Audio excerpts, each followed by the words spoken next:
나 외에는 위하는 신들을 네게 있게 말지니라. 출애굽기 20장에서 첫 번째로 주었을 때는 너는 나 외에는 다른 신들을 네게 있게 말지니라. 여러분, 다른 신이 없다면 있게 말라고 하지 않았을 겁니다. 있으니까 있게 말라 말씀하고 있습니다. 나와 내 가정은 오직 여호와만 섬기겠습니다. 이게 여호수아가 여호수아 24장에서 죽음을 앞두고 했던 말이었습니다.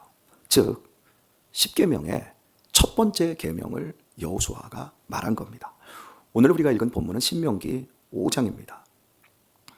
이스라엘 1세대들이 광야로 나왔을 때는 출애굽기 20장에서 너희는 다른 신을 네게 있게 하지 말고 오직 나 여호와만 섬겨야 된다, 이렇게 주신 말씀이었고, 신명기 5장에서는 1세대들이 지키겠다고 해놓고 지키지 못하여 죽었습니다.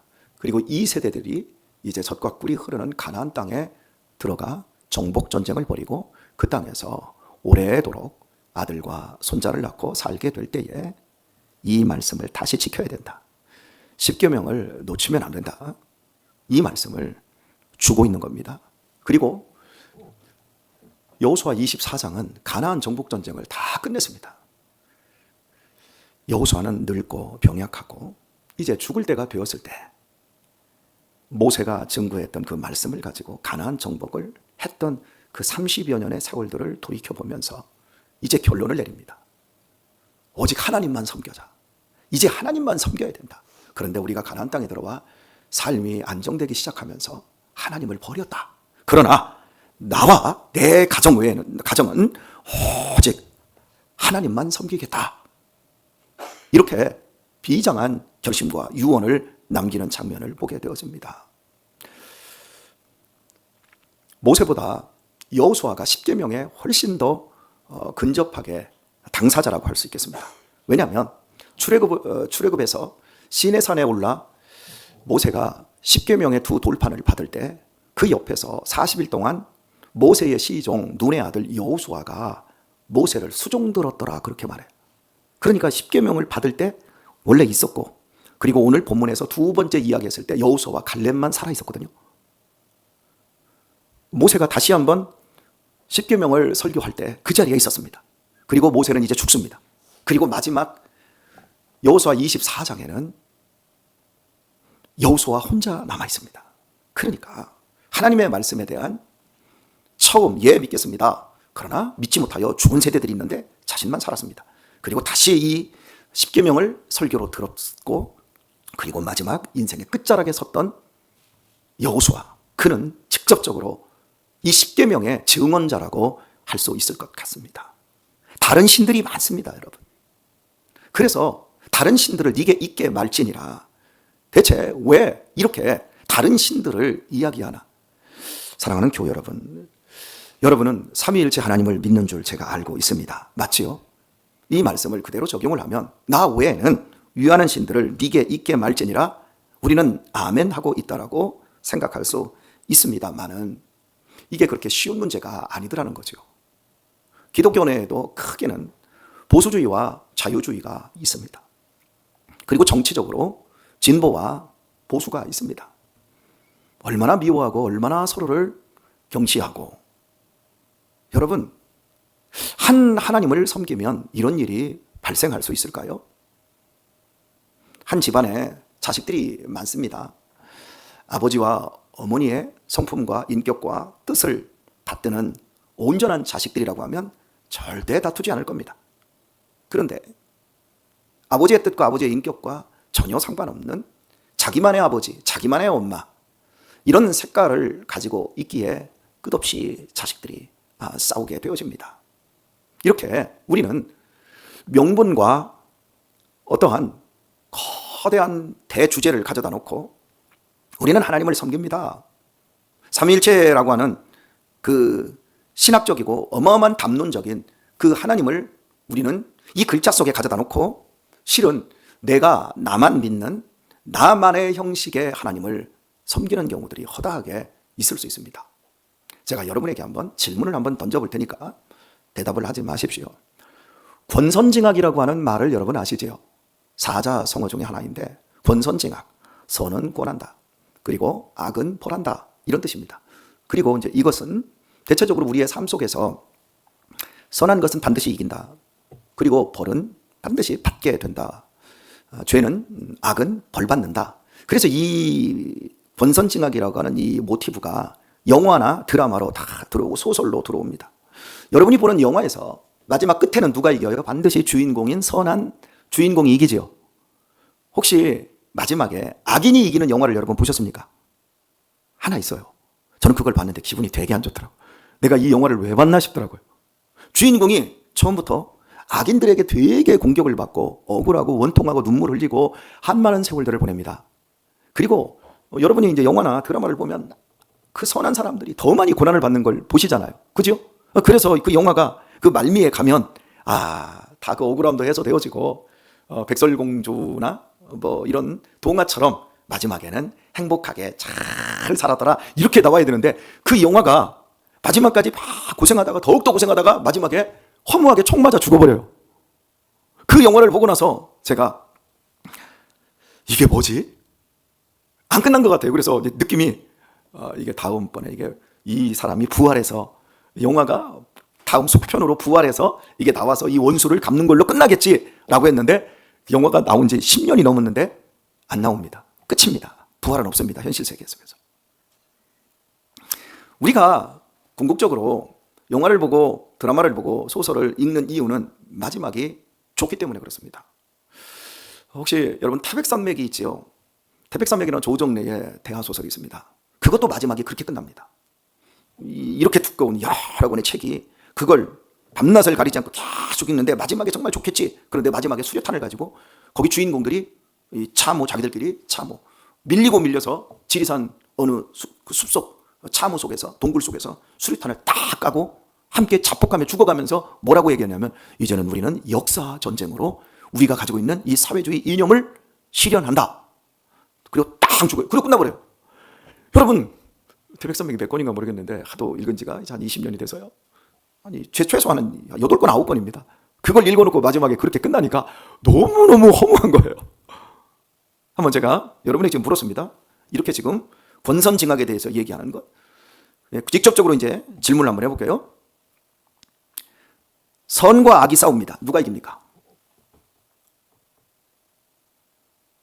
제가 물었습니다. 다시 물을까요? 악과 선이 싸우면 누가 이깁니까? 악이 이깁니다. 절대 선이 안 이깁니다. 근데 우리는 착각합니다. 선과 악이 싸운다? 그러면 반드시 선이 이긴다고 우리는 머릿속에 꽂혀 있습니다. 절대 나쁜 놈이 이기지 절대 좋은 사람이 이기지 않습니다. 절대 힘 있는 놈이 이기지 절대 약한 사람이 이기지 않습니다.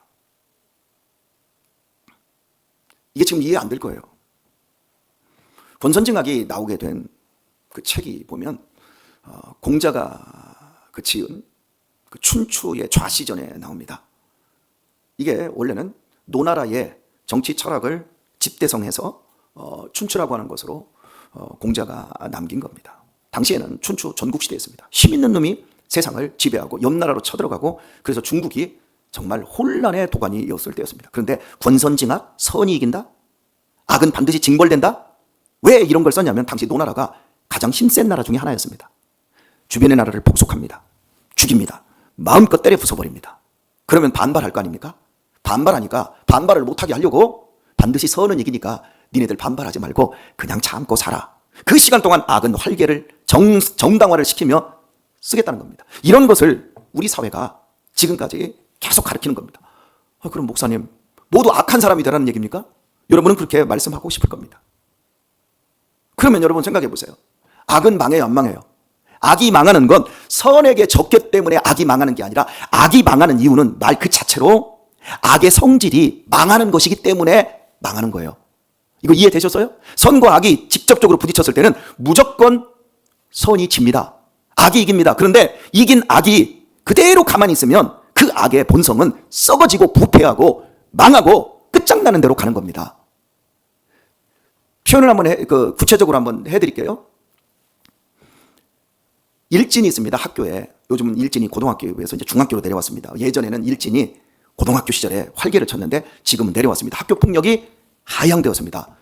그 대부분의 폭력이 초등학교 5학년, 6학년에서부터 성범죄부터 시작해서 일어나고 여자들은 대부분 왕따라고 하는 것들, 이런 범죄들이 일어납니다. 이 중학교 쪽으로 이렇게 내려왔습니다. 그러면 일진들 10명에 의해서 한 명의 허약한 아이가 공격을 받았습니다. 그리고 얘가 빵 셔틀을 당하고 돈 셔틀을 당하고 많은 고통을 당했습니다. 얘가 이길 힘이 없습니다. 그래서 그렇게 고난을 당하면서 이놈은 참으면서 정신병에 걸리고 결국 나중에 대인 기피증에 걸리고 얘가 약에 의해서 참다 하니까 망합니다. 근데 이놈들 봅시다. 10명이 돈 뺏고 이제 막 여러 가지 괴롭힘을 마음껏 했습니다. 얘네들이 자라납니다. 누구에게 제재도 받지 않습니다. 자라납니다. 그리고 그 짓거리를 계속합니다. 얘네들이 어떻게 되죠? 좋은 사람으로 클까요? 안 클까요? 클까요? 안 클까요? 안 큽니다. 뻔합니다. 걔네들 어디 갈까요? 집에 간다고요? 감옥 갑니다. 이게 악의 성질입니다. 모든 게 그렇습니다. 사기꾼이 그 굉장한 지성의 힘을 가지고 사람들을 속여서 어마어마한 돈을 갈취했습니다. 그러면 이 사기꾼이 선을 이겨먹었기 때문에 이 악한 사기꾼이 행복하게 계속 살까요? 아니요. 그 돈 가지고 자기를 죽이고 병들게 하는 대로 갑니다. 결국 망할까요? 안 망할까요? 망하는 대로 갑니다. 사월 속에서. 선과 악이 부딪히면 100% 선이 집니다. 그러니까 사랑하는 성도 여러분, 여러분이 선이라고 생각하면 절대 싸우면 안 됩니다. 교회에서 절대 싸우면 안 됩니다. 여러분이 선이라고 생각하면. 여러분이 선이라고 생각하면 누구하고도 절대 싸우지 마십시오. 악이 활개를 치면 그냥 활개를 칠 때 엎드리면 됩니다. 힘을 쓰면 안 됩니다. 선한 힘이 얼마나 세다고 거기서 선의 힘을 셉니까? 그냥 그 악이 활개를 칠 때 지나가도록 하십시오. 여러분에게 누가 화나게 합니까? 여러분에게 누가 고통스럽게 합니까? 여러분에게 누가 어려움을 줍니까? 그거 여러분이 받지 마세요. 여러분에게 자 보십시오. 누군가가 1,000만 원을 성금 준다고 합시다. 아, 이거 내가 당신을 존경하고 사랑하니까 하십시오. 자, 예를 들어서 더 구체적으로 여러분이 저에게 목사님 목회하는데 목사님 참 힘드시죠? 목사님 노트북 15만 원짜리 쓰신다며요. 목사님 노트북 하나 사세요 하고 요즘 노트북 200만 원 넘습니다. 여러분이 저한테 200만 원을 딱 줬다고 해봅시다. 여러분 주는데 제가 안 받아요. 안 받으면 그게 내 거예요? 그분 거예요? 에? 제가 안 받으면 그게 내 거예요? 그분 거예요? 그분이 아무리 주려고 해도 제가 안 받으면 내 거 아니에요. 그죠? 그러면 자 보세요. 저 사람이 지금 나한테 막 욕을 해. 저 사람이 나를 빈정거려. 저 사람이 나를 부하 내동시켜. 앞에서 별짓을 다 해도 내가 눈 딱 감고 안 받으면 그게 내 거예요? 그놈 거예요? 에? 전용관 집사님 이거 누구 거예요? 그게 누구 거냐고요? 내 게 아니란 말이에요. 그런데 우리는 그걸 내 것으로 생각하고 싸워요. 그러니까 어떻게 됩니까? 선이 이그러져 버려요. 선이 안 돼요. 선이 빛이 돼야 되는데 선이 악이 돼 버려요. 그래서 아수라장이 돼 버려요. 우리들이 잘 생각해야 됩니다. 이 세상에 어마어마한 영적 세력들과 다른 생각과 다른 것을 우리에게 집어넣는 일이 참 많습니다. 여러분 마음에 지금 무엇이 들어있는지 보세요. 우리는 십계명을 붙잡고 나는 다른 신이 없어. 나는 오직 하나님밖에 없어. 나는 예수님밖에 없어. 그런데 내 안에 수없이 다른 신들이 돌아 있어요. 우리가 정말 하나님을 믿는 사람인지, 오른뺨 맞으면 왼뺨 대주는 사람인지, 오리를 가지면 십리를 가질 수 있는 사람인지, 겉옷을 벗어달라면 속옷도 벗어줄 수 있는 사람인지 우리가 아멘 하고 여기에서 설교 시간에 아멘 한 것으로는 절대 안 드러납니다. 여기서는 모두 다 좋은 표정 짓고 진짜 백이 신앙인의 모습처럼 우리가 여기 있습니다. 그런데 우리의 진짜 백이 내가 정말 하나님만 섬기고 있는지 그게 언제 드러나는 줄 아십니까? 결정적인 순간에 드러납니다. 사랑하는 교우 여러분, 악과 선이 싸우면 누가 이긴다고 그랬어요? 악이 이깁니다. 그런데 악과 선이 싸울 때 선이 이기는 방법이 있습니다. 알려드릴까요? 악과 선이 부딪혔습니다. 힘 있는 놈과 힘 없는 사람이 부딪혔습니다. 그때 이길 수 있는 방법, 약한 자가 이기고 선한 자가 이길 수 있는 방법 딱 하나는 하나님이 그 싸움에 들어오시면 선이 이깁니다. 하나님이 그 싸움에 들어오시면 약한 자가 이깁니다. 아멘을 안 하시네. 이런 설교를 들어보셨어야지. 그냥 맨날 싸우니까 그냥 싸우고 싶을 때 내가 오라 하고 싸우니까 하고 싶은 말 다 하고 쓰고 싶은 거 다 쓰고 명분만 딱 걸어놓고 자기의 허물과 자기의 부끄러움은 다 그냥 가려놓고 그 명분과 대주제로 가려놓고 그 뒤에서 온갖 것 다 하니까. 신앙은 여러분 수신제가 치국 평천하. 그 말도 똑같이 그 입에서 나왔어요. 춘추를 한 그 입에서. 신앙이 뭐예요? 삶이라는 게 뭐예요? 수신. 나부터 잘 닦는 거예요. 제가 내 가정부터 잘 챙기는 거예요. 그리고 치국하는 거예요. 그래야 세상이 평정이 돼요. 그런데 세상에 나가서 다 해요. 대통령도 자기 자식 마약하는 걸 못하면서 뭐 나라를 바꾸겠다 막 하고 부끄러운 거 다 하는 거죠. 그러니까 저 같은 경우 목사가 가정에서는 애들 하나도 제대로 못 키우면서 막 교회에서는 설교를 어마어마하게 잘하고 막 착한 척하고 그거 아무짝에도 쓸모없다고요. 진짜 잘해야 되는 게 나부터라고요. 나부터. 신앙을 내가 하나님과의 관계가 어떤가를 한번 보셔야 됩니다. 내 인생의 삶 속에 내가 선인이라고요? 나는 정말 약한 자라고요? 그 약한 곳에 정말 온 우주 만물을 창조하시고 이 우주의 질서를 단 0.111mm도 어김없이 당신의 뜻대로 주장하고 계시는 그 하나님이 아들을 십자가에 내어주시기까지 우리를 사랑하시는 그 하나님이 내 안에 들어오셔서 나의 약함과 나의 억울함과 나의 악에게 짓눌려 있는 그 현실 속에서도 믿음으로 버티고 있는 나에게 들어오셔야만이 어떤 악한과의 싸움에서도 하나님이 이기게 해주시는 겁니다. 그 약속이 어떻게 되어 있냐면 로마서 8장 28절에서 하나님을 사랑하는 자, 곧 뜻대로 부르심을 입은 자들에게는 모든 것이 합력하여 뭘 이루느니라? 선을 이루느니라. 악이 활개를 칩니다. 우리 교회 안에서도 활개를 칩니다. 그때 여러분 그걸 내가 대항하려고만 안 돼요. 그냥 내가 약자라는 걸 인정하고 하나님 함께 해주세요.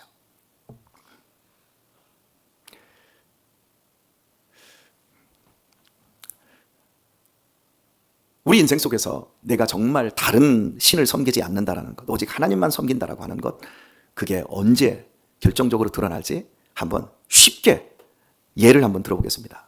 얼마 전에도 제가 그 얘기를 했었는데, 제가 오늘 새벽에 예배 전에 30분 전에 쇼츠 제 설교 영상 하나를 올려놓았습니다. 차 뒤를 바친 크리스찬들에게 운전 중에 차를 뒤에서 살짝 받았습니다. 딱 받치는 느낌이 들었습니다. 살짝. 솔직하게 허리, 목 잡을 만큼 안 됩니다. 살짝 닿았을 때, 그때 핸들대를 딱 잡고, 내가 뒤에서 100번 세트 뒷사람이 과실입니다. 그때 운전대를 잡고 내리기 전에 그 짧은 10초 상간에 우리는 권선징악을 떠올려야 됩니다. 우리는 그때 내 안에 모든 것이 합력하여 선을 이루는 하나님이 떠올라야 합니다. 오른뺨 대주면 왼뺨, 겉옷을 벗어달라면 속옷, 의를 위하여 핍박을 받는 자, 화평케 하는 자는 복이 있나니, 심령이 가난한 자는 복이 있나니. 세게 받쳐서 뒤에 범퍼가 너덜너덜하고 깨지고 부서진 거, 그거야 당연히 보험 처리해야죠. 그런데 눈으로 보이지 않는 내 양심이 아는 그거 있잖아요. 제가 지금 그걸 얘기하고 있는 거예요. 제가 그걸 권면하면서 제발 뒷목 잡고 내리지 말고 허리 잡고 내리지 말고 그냥 가세요. 그런데 지금 그걸 본 사람이 제가 설교 들어오기 전에 한 150명 되는데 이제 끝나고 가면 더 많이 보겠죠. 제 유튜브 그 쇼츠를 보통 한 1000명에서 한 2000명이 보니까. 그런데 100명 정도 보면요, 좋아요가 보통 4개, 5개 붙이는데 아까 확인한 거 150명 될 때까지 단 한 명도 좋아요를 안 눌러요. 왜요? 우리는 양심적으로 솔직하게 다 무너뜨리고 살거든. 여러분, 신앙은 내 양심에서 출발하는 거예요. 내 양심에서 신앙이, 하나님의 말씀이 좌지우지 될 수 있어야 그게 신앙이지. 내 양심은 쥐어버리고 거대한 대주제 선교, 거대한 대주제 우리나라를 구하자, 동성애로부터 우리나라를 살려내자, 그런 대주제를 가져다 놓고 그런데 앞에 나가서 이 일을 해야만 내가 뭔가 큰 사람, 뭔가 하나님 앞에 쓰임받는 것 같지요? 아니요. 속지 마세요. 유대인들이 그 짓 하다가 예수님 죽이고 유대인들이 그 짓 하다가 다 망해버렸어요.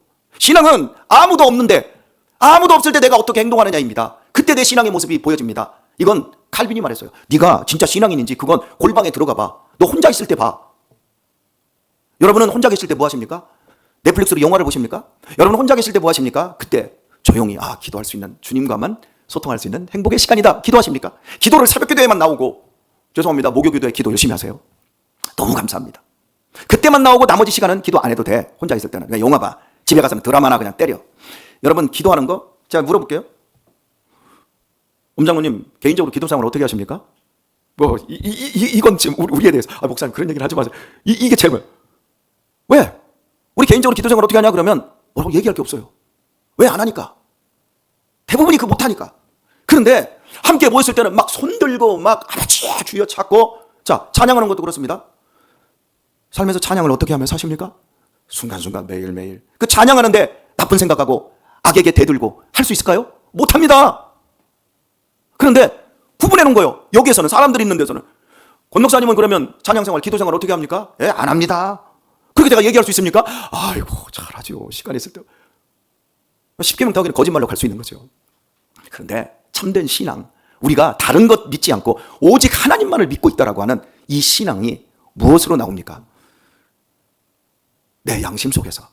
그 양심을 하나님이 보시고 내가 깨지고 있는지 부서지는 줄 아시고 하나님께 맡겨드리고 나의 약함 속에, 나의 선 속에 결국 하나님이 시간을 통해서 선을 이루어가는 결과로만요, 열매로만. 그래서 예수님께서 열매로만 너의 신앙의 진리를 안다. 마지막 날에 쭉정이일지 가라지일지 염소일지 크게 드러나는 겁니다. 너무 무겁지요? 아멘을 하나도 안 하십니다. 왜요? 예수 믿고 복 받으십시오. 여러분이 조금만 열심히 하시면 권선징악에 의해서 자연스러운 시스템에 의해서 여러분이 복을 받고 선함으로 여러분 축복이 늘어지게 나올 것입니다. 이렇게 설교해야 아멘을 하는데 나는 맨날 터지며 사는데 아무런 소망이 없어 보이죠? 아니요. 소망이 없는 그 자리에서 우리는 진짜 신앙을 시작할 수 있습니다. 그리고 그때 우리는 이 세월 속에서, 이 허무한 세월 속에서, 악이 활개를 치는 이 거짓된 세월 속에서 진리를 붙잡고 주님이 가신 십자가의 길로 뚜벅뚜벅 걸어가며 부활의 새 아침을 맞이하는 그 영광스러움으로 우리는 열매 맺을 줄 믿습니다. 이 복된 삶을, 어렵지만 저게 무슨 얘기야? 라고 여러분이 지금 절규하고 싶겠지만 그냥 참으세요. 그냥 견디세요. 그냥 엎드리세요. 다른 신을 내게 받아들이지 마시고 오직 하나님의 말씀하시는 그 말씀으로 우리를 축복하시는 그 하나님을 여러분이 그냥 인정하겠다고 하시고 오늘도 착하게 선하게 아름답게 사는 우리 귀한 성도님들 다 되시길 예수님의 이름으로 축원드립니다.